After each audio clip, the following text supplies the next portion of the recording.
Alexander Russo straightened his tie in the mirror, studying the lines around his eyes, each one earned through years of calculation and patience. At 45, he had built an empire from nothing, transforming a small security consulting firm into one of the most respected private intelligence companies in the country. People whispered that Alexander never forgot a slight, never forgave a betrayal, and never lost a game he decided to play. But they said it quietly, because crossing Alexander Russo was widely understood to be a catastrophic mistake. His sprawling Connecticut estate reflected the success that had come from this reputation. 6 bedrooms, a private study filled with first-edition books and chess sets from around the world, and grounds meticulously maintained year-round. Today, those grounds were covered in a fresh blanket of Christmas snow. "Daddy!" 8-year-old Sophie bounded into his bedroom, her holiday dress swirling around her. "Grandma's here, and she brought me a special present already. She said I don't have to wait." Alexander's jaw tightened imperceptibly at the mention of his mother-in-law, Vivian Montgomery. For 15 years, Vivian had made it clear that Alexander would never be good enough for her daughter Brooke, despite, or perhaps because of, his meteoric rise from the son of a Boston dock worker to where he was now. Did she now? Alexander picked up Sophie, kissing her forehead. "And what did Mother Montgomery bestow upon her favorite grandchild this year?" "It's a special locket with pictures of me, Grandma, Mom, and Leo inside." Sophie's eyes brightened. "But not you, Daddy. Grandma said there wasn't enough room." "I'm sure she did," Alexander murmured, setting Sophie down. "Why don't you go help your brother with the table? The guests will be arriving soon." As Sophie ran off, Alexander took a moment to collect himself. Brooke had been distant for months now, canceling their date nights, taking mysterious weekend trips to conferences, and spending hours on encrypted calls that ended abruptly when he entered a room. Leo, their 13-year-old son, had begun avoiding him entirely, suddenly uninterested in their weekend chess matches that had once been sacred ritual. Alexander hadn't built his company, Sentinel Intelligence, by being oblivious to patterns. Someone was turning his family against him, and he had his suspicions about who was leading the charge. He just needed confirmation, and patience had always been his greatest weapon. Downstairs, the house was transformed for their annual Christmas gathering. The 20-foot tree sparkled with ornaments collected from their travels. Caterers moved efficiently through the kitchen, and the first guests were arriving. Colleagues, friends, and family who had become part of their tradition over the years. "There's my favorite security genius." Maxwell Price, Alexander's oldest friend and the chief technical officer at Sentinel, clapped him on the shoulder. Max had been with Alexander since they'd shared a dorm room at MIT, the scholarship kid from Southie and the brilliant hacker from Oakland finding common ground in their outsider status. "Max, glad you could make it." Alexander guided him toward the private study. "Scotch." Once the door closed behind them, Max's cheerful expression faded. "I got what you asked for, Alex. You're not going to like it." Alexander accepted the flash drive Max handed him, his face impassive. "When have I ever shot the messenger, old friend?" "There's something else." Max hesitated. "Vivian closed 3 accounts last week.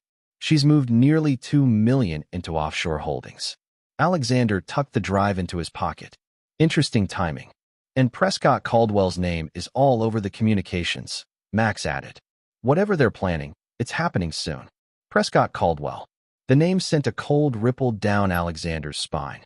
Prescott had been his primary competitor for years, the CEO of Blackline Security, and, apparently, his wife's lover for the past 8 months, if Max's surveillance was correct. "It seems our Christmas dinner may be more eventful than anticipated," Alexander said quietly, pouring 2 glasses of his finest scotch. "To chess, Max. The game is always won by the player who sees 3 moves ahead." They clinked glasses as the sounds of the party swelled outside the study door. By 7 o'clock, 24 guests were seated at the magnificent dining table adorned with crystal and silver. Alexander sat at the head, observing the subtle dynamics playing out before him. Brooke, resplendent in a designer red dress, was seated at the opposite end, her smile never quite reaching her eyes. Vivian was positioned strategically beside Leo, whispering occasionally in his ear. The meal progressed through 5 expertly prepared courses. Wine flowed freely, conversations hummed, and holiday cheer seemed to permeate the room, except for the invisible current of tension running between Alexander and his immediate family. As dessert was being served, Brooke tapped her crystal glass with a silver spoon. The gentle chime silenced the table. "I have an announcement to make," she said, her voice carrying an undercurrent of defiance. "As some of you know, I've been considering a significant change in my life." Alexander set down his fork, his face a careful mask of neutral interest. "I've accepted a position with an international educational foundation," Brooke continued. "And I'm taking the children with me to Europe. Without you, Alexander." Her gaze fixed on him coldly. "They don't want you in their lives anymore." A hush fell over the table. Leo stared down at his plate, refusing to meet Alexander's eyes. Sophie looked confused, glancing between her parents. Vivian's lips curved into a satisfied smirk. Alexander absorbed the blow without flinching, noting the subtle ways his guests shifted uncomfortably in their seats. He took a deliberate sip of water, set down his glass, and straightened his cuffs. "I see," he said, his voice steady. "And when is this grand departure scheduled to occur?" "We leave the day after tomorrow," Brooke replied. "The children's things are already packed." Alexander nodded once. "Before you go, there's a delivery for everyone." He pressed a button on his phone, and the house's massive front doors opened.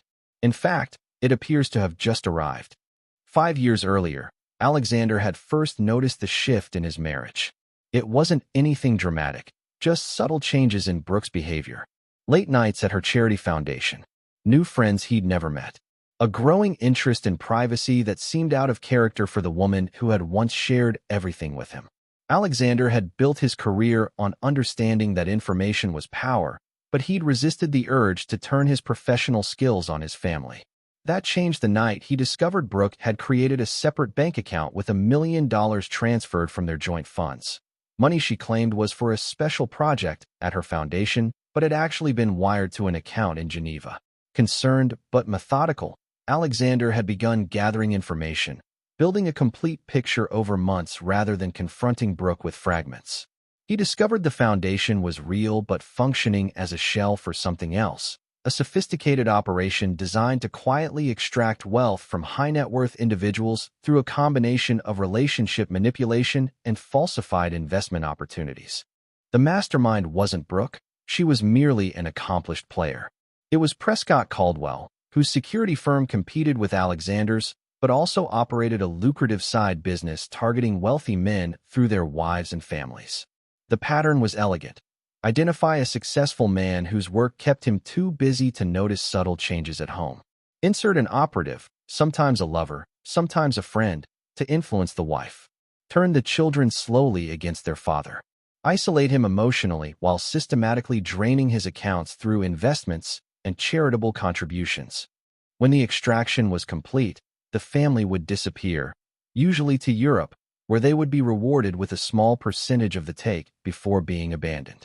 Alexander had uncovered 7 previous victims, each following the same pattern.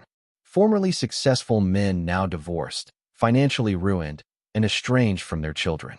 What made Prescott's scheme nearly undetectable was that his victims were too embarrassed to admit how completely they'd been played, both emotionally and financially. When Alexander realized he was Prescott's next target, and that Brooke was not just complicit but enthusiastic, he made a decision. He would not confront them immediately. Instead, he would play along, appearing oblivious while meticulously preparing his counter-strategy. For 3 years, Alexander had lived a double life. To Brooke and the children, he was the increasingly distant husband and father, too absorbed in work to notice their growing disdain. To Prescott's network, he was the perfect mark, wealthy, proud, and blind to his wife's betrayal.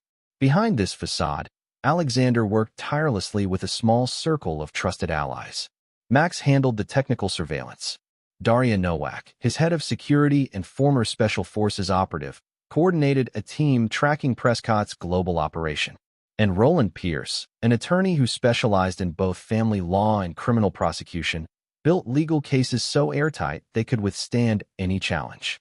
As Alexander permitted Brooke and Vivian to gradually turn Leo against him, he ensured that Sophie, too young to be fully manipulated, maintained her natural affection for her father through secret chess lessons and bedtime stories when the others thought he was working late. During these years, Alexander allowed Brooke to siphon nearly $30 million from various accounts into the web of shells and fronts controlled by Prescott. Every transfer was documented, every conversation recorded, every meeting photographed. He created an elaborate financial honeypot, making it appear that his most valuable assets were accessible through specific accounts, when in fact his true wealth had been secured in structures so complex that even the most sophisticated financial investigators would be unable to trace them. The most difficult part had been watching his son's growing coldness. Leo had once idolized Alexander, following him around the house, begging to learn chess, proudly telling friends about his father's work. Now, at 13, Leo barely acknowledged Alexander's presence, his young mind poisoned by years of careful manipulation from his mother, grandmother, and the tutors hired by Prescott's organization. 2 months before Christmas, Alexander had received confirmation that Brooke was planning the final extraction. $30 million wasn't enough. Prescott wanted everything, including ownership of Sentinel Intelligence itself. Alexander had allowed Brooke to believe she had access to the company's controlling shares through falsified documents Max had created specifically for this purpose. "You're letting them take too much," Daria had warned during a secure meeting at an off-books location. "They'll strip everything before they run." "That's precisely what I'm counting on," Alexander had replied. "The bigger the theft, the stronger the case, and the more complete their downfall." Prescott's mistake had been targeting Alexander Russo. While his previous victims had been wealthy, none possessed Alexander's particular combination of skills, resources, and ruthless patience. They hadn't built global intelligence networks or specialized in unraveling complex schemes. And none of them lived by Alexander's personal code. Betrayal was unforgivable, and revenge was a dish served not just cold, but with meticulous attention to detail. As Christmas approached, Alexander detected all the signs that the endgame was imminent. Brooke's secret meetings increased. Large sums moved through the honeypot accounts. The children's passports mysteriously disappeared from the safe, where Alexander had placed traceable decoys months earlier. And Vivian began liquidating her assets, preparing for her role in the escape. Everything pointed to a post-Christmas departure. Alexander prepared accordingly, ensuring every element of his counter-strategy was in place. What he hadn't anticipated was Brooke's Christmas dinner announcement, a tactical error on her part, driven by arrogance and a desire to humiliate him publicly. As his lawyer Roland Pierce walked into the dining room carrying a stack of small, gift-wrapped boxes, Alexander allowed himself the faintest smile. Brooke had just accelerated his timeline, not realizing she'd walked directly into his trap. The dining room fell silent as Roland Pierce, impeccable in a tailored suit, entered carrying a tray of small, elegantly wrapped packages. "Ladies and gentlemen," Alexander said, rising from his chair, "since my family has decided to share their plans for the future, I thought this would be the perfect opportunity to distribute some special gifts I've prepared." Roland moved around the table, placing a small box beside each person's dessert plate. When he reached Brooke, Vivian, and Leo, he placed slightly larger packages before them. "Please," Alexander gestured to the room. Everyone opened them together. The guests, clearly uncomfortable but curious, began unwrapping their packages. Inside each was a small, exquisitely crafted crystal chess piece, a different piece for each guest, personalized with a tiny engraving of their name. "As many of you know, chess has always been my passion," Alexander explained. "Each of you has played a role in my life, represented by the piece you now hold." The guests murmured appreciatively, examining their personalized gifts, rooks for steadfast friends, knights for those who had shown particular loyalty, bishops for advisors. Max found himself holding a crystal queen, the most powerful piece on the board. Alexander turned his attention to his family. "Brooke, Mother Montgomery, Leo, your gifts are special editions. Please, open them." With trembling fingers, Brooke unwrapped her package, revealing not a chess piece but a small digital screen. When she touched it, it illuminated with video footage, Brooke and Prescott in intimate situations, followed by recordings of them discussing the details of their scheme, explicit mentions of the fraudulent foundation, and their plans to leave Alexander financially ruined.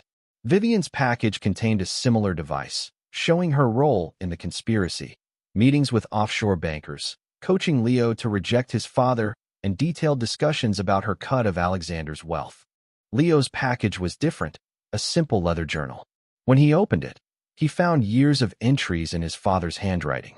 Each one documented a moment when Alexander had been present in his son's life, even when Leo hadn't realized it. Sitting in his car outside soccer games Leo had told him not to attend, detailed notes about his accomplishments and interests, and painful reflections on watching his son turn against him through no fault of his own. "What is this?" Brooke whispered, her face ashen. "Chess is about seeing the entire board," Alexander replied calmly. "For 3 years, you, Prescott, and your mother have been playing a game you thought I didn't know existed. You've moved your pieces precisely according to plan, isolating me, turning my children against me, preparing to take everything I've built." Alexander walked to the center of the room. "What you didn't realize is that I've been playing a different game entirely. While you were focused on the obvious moves, I was positioning my pieces for this exact moment." He pressed a button on his phone, and the dining room's large television screen came to life, showing live video feeds. FBI agents entering Prescott Caldwell's home and offices, international police raiding the Geneva accounts, and Prescott himself being escorted in handcuffs from what appeared to be a private airfield. 37 victims in 9 countries, Alexander continued. All with the same pattern. Wealthy men targeted through their wives and families, their assets systematically drained. But you made a critical error when you selected me as your next target.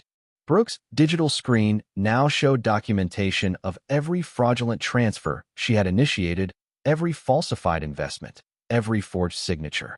"The 30 million you believe you've stolen? It never left my control. Every account, every shell company, every foundation has been monitored and documented by international financial crimes units for the past 2 years." The room was absolutely silent now. Some guests watched in shock. Others, the knights and queens Alexander had trusted, showed no surprise at all. "Mother Montgomery." Alexander turned to Vivian, whose face had gone from shock to calculating. "The 2 million you moved offshore last week triggered freezes on all associated accounts. Your involvement has been documented in detail." Vivian stood suddenly. "This is preposterous. You can't prove." "I believe your own voice on those recordings is proof enough," Alexander interrupted. "The international banking violations alone carry a minimum 15-year sentence." Brooke collapsed in her chair, the screen slipping from her fingers. "The children," she gasped. "You can't. The children are not part of your deal with Prescott," Alexander said, his voice hardening for the first time. "Did you really think I wouldn't protect them? Sophie was too young for your manipulation, and Leo," he looked at his son, whose eyes were fixed on the journal, tears streaming down his face. "Leo deserves to know the truth about what his mother and grandmother have done." Roland Pierce stepped forward again. "Mrs. Russo, Mrs. Montgomery, you are both named in federal indictments that were unsealed 20 minutes ago. Agents are waiting outside. I suggest you cooperate fully." As if on cue, the front door opened, and federal agents entered the dining room. Vivian was the first to be handcuffed, still protesting loudly. Brooke seemed to have gone into shock, offering no resistance as she was led away. The guests began excusing themselves hurriedly, leaving only those who had known about Alexander's counter-strategy, the knights, bishops, and queens of his real-life chess game. Leo remained seated, clutching the journal, his young face contorted with confusion and pain. "Dad," he asked, his voice small. "Did Mom really was it all?" Alexander knelt beside his son. "Not everything was a lie, Leo. She loves you in her way. But she made terrible choices, and now she has to face the consequences." "What happens to us?" Leo whispered. "We rebuild," Alexander said simply. "Sophie and you with me. One day at a time." From the doorway, Sophie watched wide-eyed as federal agents escorted her mother and grandmother to waiting vehicles. Alexander crossed to her, lifting her into his arms. "Is Mommy in trouble?" she asked. "Yes, sweetheart. Very serious trouble." "Are you sad?" Alexander considered the question carefully. "I'm sad about what we've lost, but not about what happens to people who betray the ones they're supposed to love." Later that night, after the house had emptied and the children were asleep, Alexander sat in his study with Max, Daria, and Roland. The chess set on his desk was arranged in the final position of a decisive victory. To the end of Prescott Caldwell's operation, Max raised his glass. And to the seven-figure bonuses you're all receiving, Alexander added, along with my eternal gratitude. What about the children? Daria asked. This won't be easy for them. Nothing worthwhile ever is, Alexander replied. But they'll have the truth, therapy, and a father who never stopped fighting for them. Roland examined the chessboard. You sacrificed the queen to secure this victory. That's unusual for you. Alexander's expression hardened. Some pieces aren't worth saving once they've been compromised. He reset the board, carefully positioning each piece in its starting position. And some betrayals can never be forgiven, only avenged. As his team departed, Alexander stood at his window, watching the last federal vehicle pull away with Brooke inside. In his pocket was her wedding ring, which she'd thrown at him while being led away. He turned it over once in his fingers, then dropped it into a small wooden box where he kept other mementos of battles won and enemies defeated. Tomorrow would bring press coverage, legal proceedings, and the beginning of a new chapter with his children. But tonight, Alexander Russo allowed himself a moment of cold satisfaction. The game was over. Checkmate.